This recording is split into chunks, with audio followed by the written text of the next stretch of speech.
আসসালামু আলাইকুম। আজকের ভিডিওতে আমি আপনাদেরকে দেখাবো যে আসলে আমরা কীভাবে অটো ফ্ল্যাশ সিলগুলো তৈরি করে থাকি। তো ভিউয়ার্স, প্রথমে আমরা আমাদের পিসিতে সেই সিলগুলো তৈরি করি, যেগুলো আমরা আসলে সিলটা বানাবো।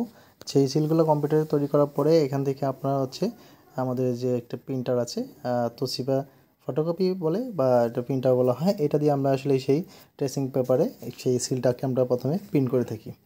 তো আমরা এখন সর্বপ্রথম কম্পিউটার থেকে সেই আমাদের যে কাঙ্ক্ষিত সিলটা সেটা আমরা তৈরি করে রেখেছি, সেটা এখন প্রিন্ট দেবো।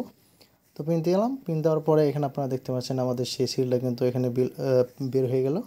তো এবার আমি এটাকে আসলে অটো যে সিলগুলো আছে সেখানে আমি এটাকে ট্রান্সফার করব। তো প্রথমে আমি ট্রেসিং পেপারটা কেটে নিচ্ছি। তো সুন্দরভাবে কেটে নেওয়ার পর এবার আমরা সেই অটো সিলগুলোতে আমরা এখানে বসাবো। তো এখানে আমরা কেটে নিলাম, খুব সুন্দরভাবে কেটে নিতে হবে। তো প্রথমে আমরা এইটা কেটে নেওয়ার পরে সেই এখন স্ট্যাম্পের ভিতরে প্রিন্ট করব বা সেটার ভিতরে আমরা ট্রান্সফার করব। তো সেজন্য আমরা একটা ফিল্ম পেপার আছে, এই ফিল্ম পেপারটা প্রথমে দিতে হয়।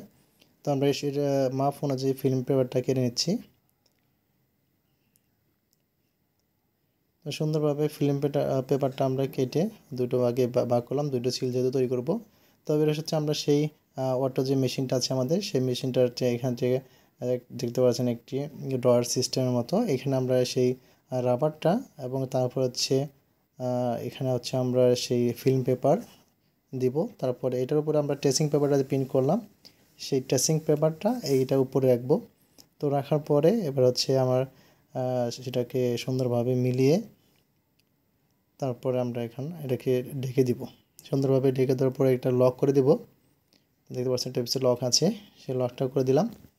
লক করে দেওয়ার পর এবার আমরা সেই মেশিনের ভিতরে এটা দিয়ে দিব।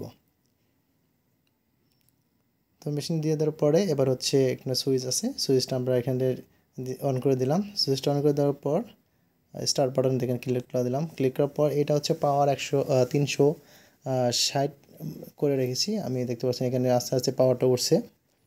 তো যখনই পাওয়ারটা 360 চলে যাবে তখনই কিন্তু একটা ফ্ল্যাশ দিবে, ঠিক আছে। ফ্ল্যাশ দেওয়ার পর সরি, এখানে আমি 380 করে রেখেছি, 380-তে এখানে একটা ফ্ল্যাশ মারবে।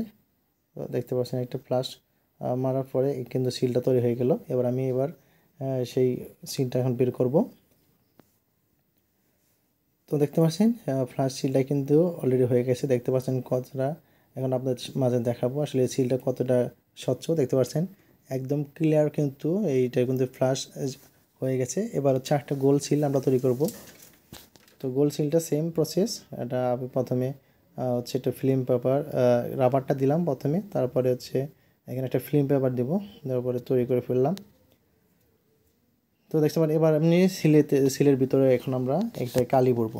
যে কালিগুলো আছে সেই কালিগুলো আমরা এখানে দিয়ে দিব। দিয়ে দেওয়ার পরে এটা শুকানোর পর্যন্ত ওয়েট করতে হবে। তো দেখতে পাচ্ছেন আমরা গোল সিলটাও কিন্তু আমরা সেম প্রসেসেই তো ফ্লাশ করে নিলাম। করে নেওয়ার পর এবার আপনার দেখাচ্ছি কতটা ক্লিয়ার হচ্ছে। দেখতে পাচ্ছেন গোল সিলটাও কিন্তু সেম অনেকটা সুন্দর আসছে। তো এবার আমরা এটার ভিতরে কালি দিয়ে দেবো।